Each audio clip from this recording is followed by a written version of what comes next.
Part 15. Racism. Before the South seceded from the Union, Africans were considered to be the most productive workers available.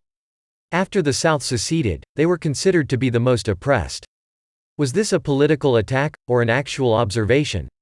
Since poor Southern farmers worked barefoot, they contracted hookworm disease through the soles of their feet.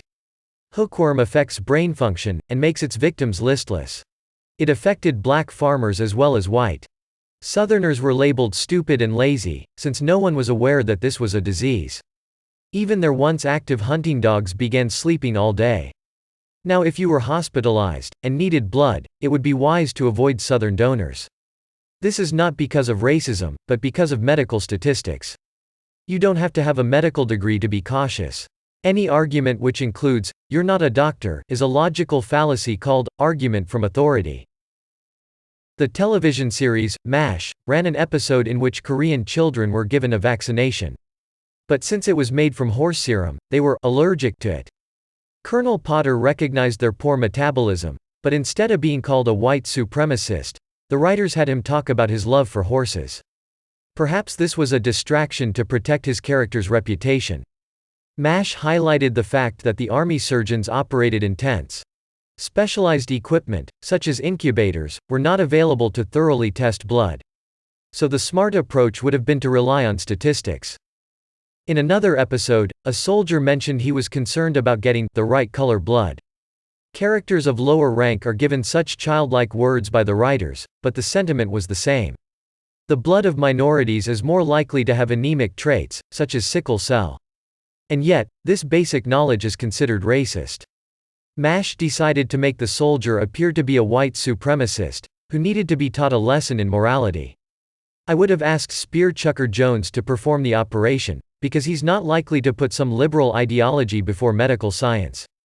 Does it sound racist, now? This same storyline happened to Archie Bunker in the show, All in the Family. He was surprised to learn that the nurse who was there to shave him was really his doctor. I would be surprised, too. Shaving patients isn't the doctor's job. Archie didn't seem to have a problem with his doctor being a black female. He adjusted to the idea quickly. He was more concerned about the blood he would receive. Those are two separate issues, but the writers jammed them together, just to make Archie look like a bigot. In 1616, Native Americans raided settlements, stealing horses, cows, and pigs. If they were as cautious as Archie Bunker, they wouldn't have exposed themselves to deadly diseases. But historians want to accuse the Europeans of using biological warfare. It wasn't until 1763, nearly 150 years later, when a British officer first suggested wiping out the Indians by giving them contaminated blankets. Hookworm is a parasite. Smallpox is not. It can't be spread that way. Getting smallpox from a blanket has been proven to be as false as getting pregnant by touching a toilet seat.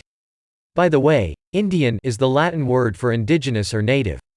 Political correctness is the true poison of today. But people still believe that blankets nearly wiped out the native population, instead of holding the Indians accountable for their own actions.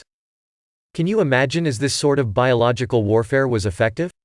Then all the South needed to do during the Civil War would be to deliver infected cotton to the North. The South would win, and we would be living in the Confederate States of America today.